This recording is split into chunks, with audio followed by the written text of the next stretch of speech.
வழிகாட்டுதல் நம்ம எப்போ தேவை இருக்குது? வேதம் எதுக்குன்னு வழிகாட்டுவதற்காக. எப்போ வழிகாட்டுதல் தேவை? எப்போ நான் தவறு பண்ணிவிட்டு என்ன செய்யணும்னு தெரியலையே அப்படின்னு நினைக்கும்போது வழிகாட்டுதல் வருது. நான் என்ன செய்யணும்னு தெரியல, இப்போ வேதம் இறங்குது, நமக்கு வழிகாட்டுது. அப்படி வழிகாட்டும் போது நான் சரி பார்க்குறேன், என்னுடைய மனசில் சரி பார்க்குறேன். இது சரியா?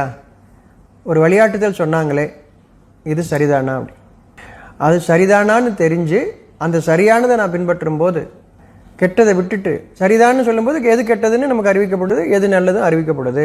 நல்லதை எடுத்துக்கிட்டு அந்த நல்ல மனசோட காரியங்கள் செய்யுங்க. என் சமூகத்தாரே, மக்களுக்கு எடுத்து சொல்லக்கூடியவங்க சொல்கிறாங்க, என் மக்களே, உங்களுக்காக அல்லாஹ் விதித்துள்ள பூமியில் புதிய அகத்துடன் நுழையுங்கள், நல்ல எண்ணத்தோட காரியம் செய்யுங்க. எந்த பூமியில் நீங்கள் இருந்தாலும் சரி, அதாவது பூமியில் எந்த பகுதியில் நீங்கள் வாழ்ந்தாலும் சரி, மலையோ காடோ சமவெளியோ கடற்கரை ஓரங்களிலோ எங்கு நீங்கள் வசித்தாலும் சரி, நல்ல எண்ணத்தோடு வாழுங்கள் ஒவ்வொருவரும்.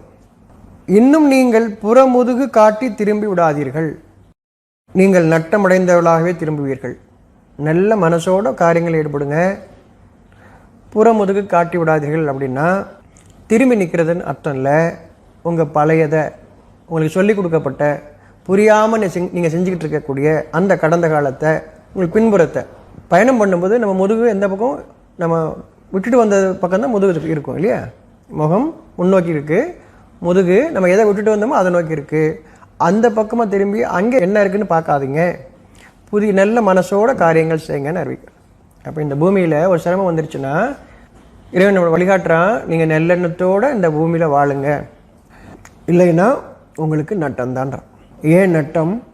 நீங்கள் கடந்த காலத்தில் எந்த வாழ்க்கை புரியாமல் சொல்லி கொடுத்தது மட்டும், கடவுளுங்கிற பேரை மட்டும் சொல்லி, கடவுள்னு சொன்னாலும் சரிதான், நல்லதுன்னு சொன்னாலும் சரிதான், அதை கேட்டு செய்கிறோம் இல்லையா? நம்ம அப்படி நல்லதுன்னு கேட்டு செஞ்சு கடவுளுடைய வழிமுறைன்னு சொல்லி, நேர்வழின்னு சொல்லி, இறைவழின்னு சொல்லி, என்ன பேருனாலும் வச்சுக்கோங்க, நீங்கள் செஞ்சுக்கிட்டு வந்த காரியத்தில் நல்லதானே நிகழணும். எப்போ கஷ்டம் வருதோ நீங்கள் தவறானதை பின்பற்றி வந்திருக்கீங்கிறது. நம்ம ஒரு இடத்துலேருந்து பிரியும் போது வித்தியாசம் தெரியாது. பிரிஞ்சு ரொம்ப தூரம் வந்ததுக்கப்புறம் தான் தெரியும் நம்ம ரொம்ப விலகி வந்துட்டோன்னு. முற்றிலும் மாறா இருக்குது.